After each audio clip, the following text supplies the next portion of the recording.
Hi everyone, I'm Anthony O'Flynn, and as the events intensify around the world, we're now starting to see this term spiritual war being used in the conversation, in the rhetoric around the awakening, in the awakening community more and more.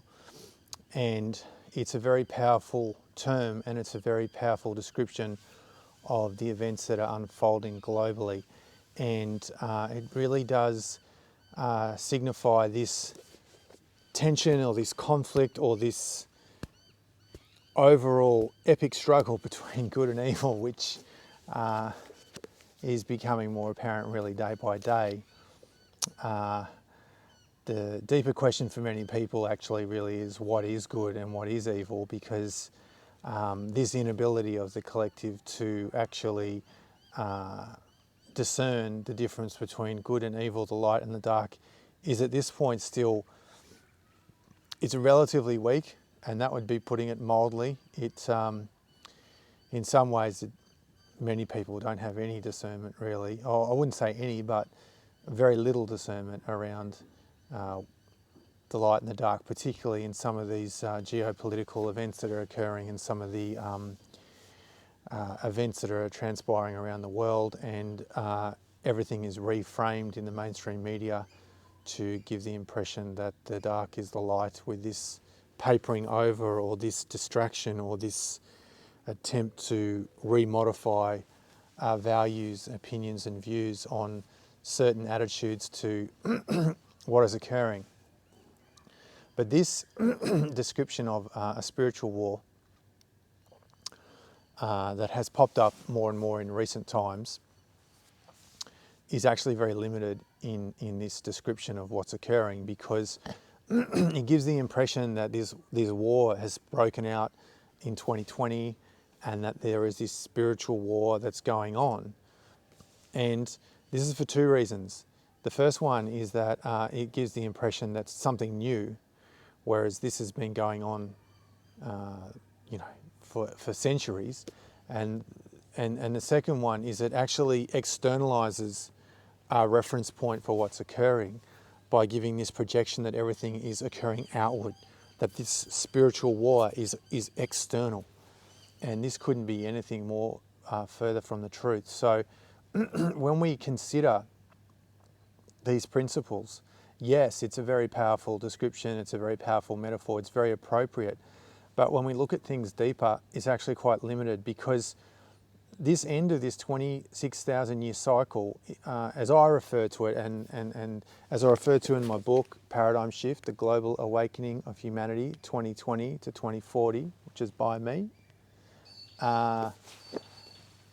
The yugas, we actually are experiencing the Iron Age at the moment, Kali Yuga. Some gurus claim that we're actually not, we're in Satya Yuga. That couldn't be any further from the truth, and shows the actual limitation of what they actually understand, these cycles of time and world events that are currently occurring. But the thing to understand is that this cycle of time that's ending is basically a representation of everything that is dark, that is evil, and this polarity between the light and the dark is intensifying the closer we get to the end of this cycle of time.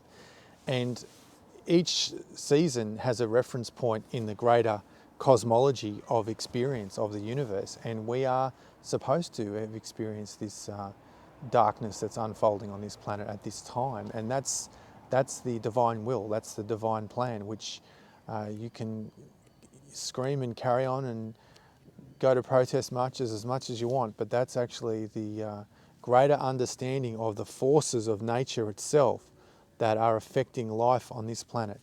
And we cannot deny them, we need to work with them, we need to basically understand them in our consciousness so we can learn to swim and work with the currents of these cycles of time, which is a very powerful ability and very much needed as we move into this, because things are going to get increasingly more difficult in the short term, without question. Now there's a lot of events that are set in motion now that are going to really cause a lot of difficulty for people, which I'll come to in probably other videos. But this is part of the cosmic game.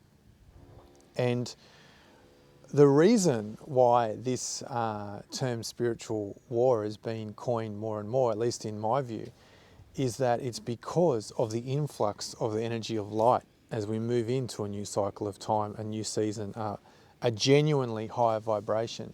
And this shows that there is the beginning to be the countermove of the light, which is again a natural effect of moving into this new yuga, this new cycle of time, which is moving away from the dark age. So this means that this intensification of the forces of darkness become more overt rather than the covert agenda that we've seen playing out in, well, pretty much until the turn of the century. Let's just use that as a reference point, as a temporal marker. But the point to understand is that this darkness has been, the ruling regime is now being destabilized by the light. And this is why things are getting exciting now, because it's only as the light moves in and this influx of subtle energy, which is of transforming people's consciousness around the planet, that we're now able to see or perceive the dark veil more clearly. And that's because there is an amplification of light in so many people's beings around the world. So this is a one-way movement. This is a one-way direction. But because of this power of the dark, that it's institutionalized physically in our systems in terms of the power structure on the planet, that it will not dissipate easily. It will be trying to grasp and remain in control of things until the very end, until this cycle dissipates. And I've made reference to this before in previous videos you can watch on my channel, of this cracking analogy that I'm receiving, this intuitively, that there is a moment, there is a time or an event or simply a breaking point where the global agenda becomes completely unstuck permanently. Now, I have speculated about what that event will be, and this isn't part of the intuitive aspect of it, it's just my own interpretation, is that this will be due to the food shortages, that the war on food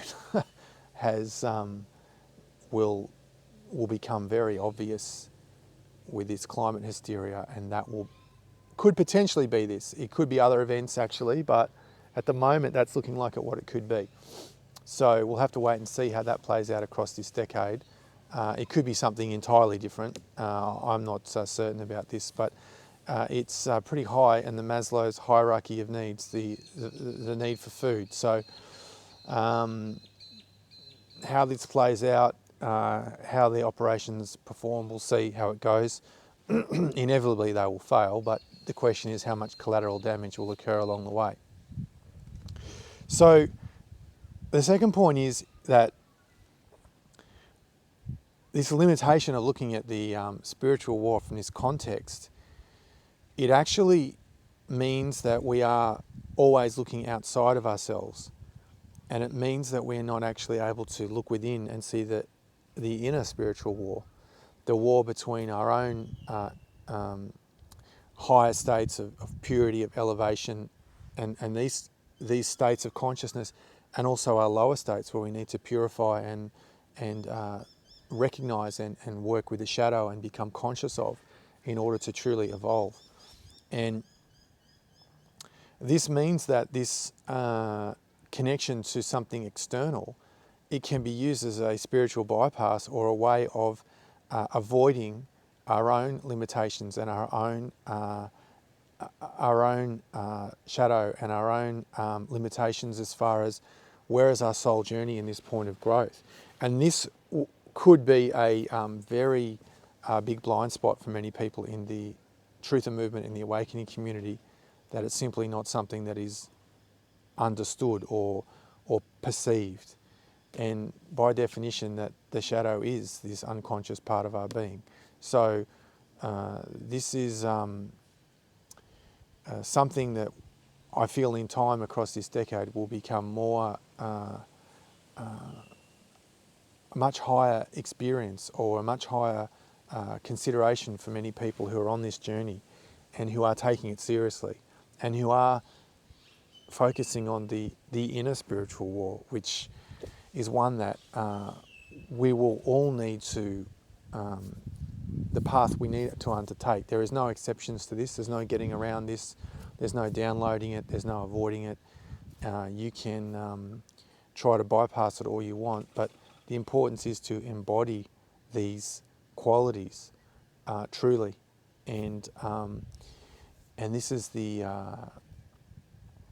experience of what's known as spiritual tests, and this is a extremely important, complex, and necessary understanding to have as we navigate the shift, because evolution itself requires a expanded level of consciousness or a higher level of consciousness in an attempt to evolve out of lower states. And there is not a single path for evolution. There is every soul has a unique journey in this lifetime. And this is very important to understand, because when I talk about some of these topics in generalizations, there could be a radical different experience for a different person, a certain person, or even a certain class of souls. But the important thing to really integrate is that these tests come to you when you're ready for it, when you are able of passing it, and also when it's like a level of degree factor, when you are capable of going to the next level. So there's no point telling a soul that's fairly primitive to experience very, very difficult tasks or difficult states or difficult soul missions that they simply won't fail. It's futile. And this mass incarnation onto this planet at this time of all the souls that are all here to experience this global awakening, this paradigm shift. And in order to migrate into these higher realities, into the higher timelines, which I refer to as a projection of destiny, it's necessary to embody these qualities. And this is not a head trip or intellectual speculation or philosophy. It needs to be truly, genuinely embodied in our consciousness, in our emotional state, and even in our actions. And for this reason, we cannot make blanket assessments of the path for each individual person, because everyone's come here to experience different paths, different life goals, and different soul lessons. So there is nothing wasted in the tapestry of evolution in each lifetime. Even if things are not embodied truly, there is still the opportunity to experience the limitation of not being able to perceive something, or ultimately to go on into a future life and then to learn that lesson truly through the experience of various forms of suffering that have occurred here through not necessarily passing the spiritual test. And this is where it gets very complicated, because in the events since 2020, we've had a real massive spiritual test, all of us in different ways. And this has been something that has been experienced by different people in different ways, and it's not really simplified to say. People obviously have asked me, if I've had the magic potion, have I failed the spiritual test? If I haven't had the magic potion, have I passed? It's much more complicated than that. But what thing to understand is that there are people who are learning different things from taking the magic potion that will support them, and there are people who are learning different things from not taking the magic potion. To be clear, not taking the magic potion is not a ticket to this quantum leap of consciousness. It's as simple as that, in my view. And also, if you have taken it, it doesn't mean that you are then failed and you cannot make this quantum leap of consciousness. I don't subscribe to that viewpoint at all. That is an extremely childish and simplistic way of looking at things. But I'll speak about this more in more depth. But the thing to understand is that if you are on a path to greater sovereignty and greater personal responsibility, and you are making these decisions based on what the herd does, based on being in this social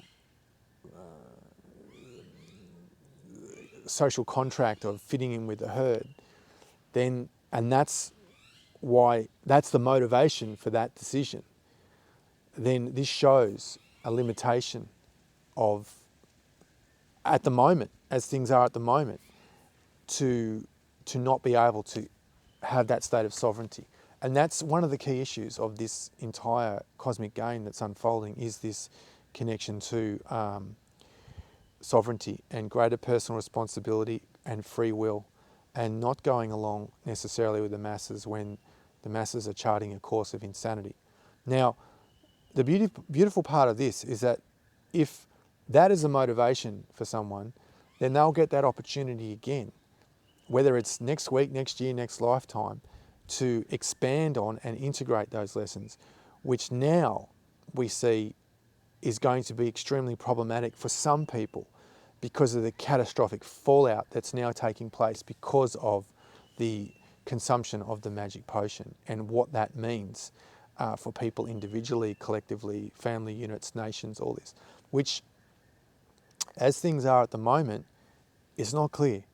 So I would say to people who are watching this, just because you have not been submitted to the indoctrination and all the other things that have been going on, it doesn't mean that your tests won't come in other ways that are very, very essential for your soul to negotiate, integrate and embody. And the same for the people that have had it at this point. Of course, that's not true for everyone. As we can see, some of the consequences of this path are actually fatal, and we don't know the outcome of where that's going to go in the next 2 to 5 years. I'm personally more optimistic than a lot of other people giving their views on this. I just feel we just don't know at this point. So what I would suggest to you is this, is that the critical issue is that once you've outsourced the personal responsibility of your body, you've decided that the corporation now takes control of your body, the government, the organisations that are run by the government, whatever they are, wherever you are. Is it like peer pressure that's forced you into it? But the real issue there is that you're no longer in control of your body. You've decided that someone else can tell you how to regulate it, what you consume, and so on. And this is not the path of sovereignty. And many people would, in their defence, say, well, I had to get it because of reason A, B, and C. Now, that reason is a reflection of your values.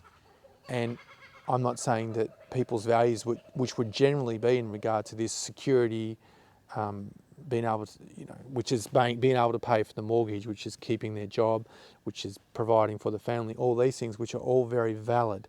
That's are not in any way a wrong or a lower consideration or a lower value. But effectively, the choice has been made that value of security or which people have been coerced into this have, consciously not wanted to have it, have basically had to submit to. But the issue really is that value for you is higher than the sovereignty, the autonomy of your body, and to make those choices.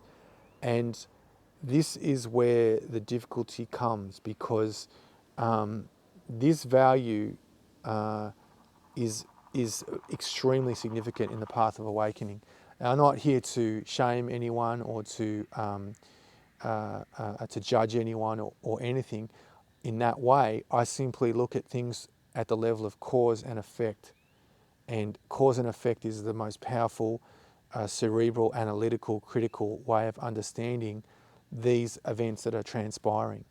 But the good news is, I feel, is that you will have the opportunity, and that comes around again, to perhaps lucidly decide that my values will change. They'll change as a reflection more of sovereignty, of personal responsibility, and so on. And there's no right or wrong choice from this point of view, because all evolution is beneficial. All choices ultimately lead to evolution. The real question is, what's the fastest way? What's the fastest path? What is the way to accelerate my awakening? And this is the point of incarnation, which means that people are coming in a state of unaware of what's occurring at a galactic level, which is basically by design making this whole process increasingly difficult. So I really want to reiterate that there is no right or wrong choice when we look at it from this point of view. There is just simply cause and effect. And what's the most important consideration of all is soul evolution, because we really want to move out of this infancy state where people are just blindly trusting the TV, blindly trusting the government, blindly trusting whatever the propaganda they're given, and start to actually become more discerning, more lucid, more critically evaluating information. All these qualities, which are a reflection of sovereignty, a reflection of greater personal responsibility, and not be in this state where we are just going off the cliff, but we're all going off the cliff together. And that is the danger of this mass formation psychosis. So this topic is much more complicated than what I am expressing in this video, and I will go into it more deeply, because I really feel that the time's come where people start to actually really understand this global game that is occurring, and has got much greater consequences for our soul journey than simply just complying to so-called regulations or propaganda or indoctrination, which, I can't iterate this enough, it still has a beneficial effect ultimately, a soul journey, but it could produce very negative consequences in the short term in terms of actual bodily health and so on. So let's just try to inspire each other and keep each other, support each other, and try to help more people realise what's really occurring here at a level that's way beyond any medical consideration, any travel consideration, any can you go to a restaurant or a pub type consideration, and understand that the soul has incarnated for this cosmic game, for this global awakening, and it's really time to step our game up and start to integrate the cosmic plan and the cosmic timetable. Thanks for watching. We live in epic times.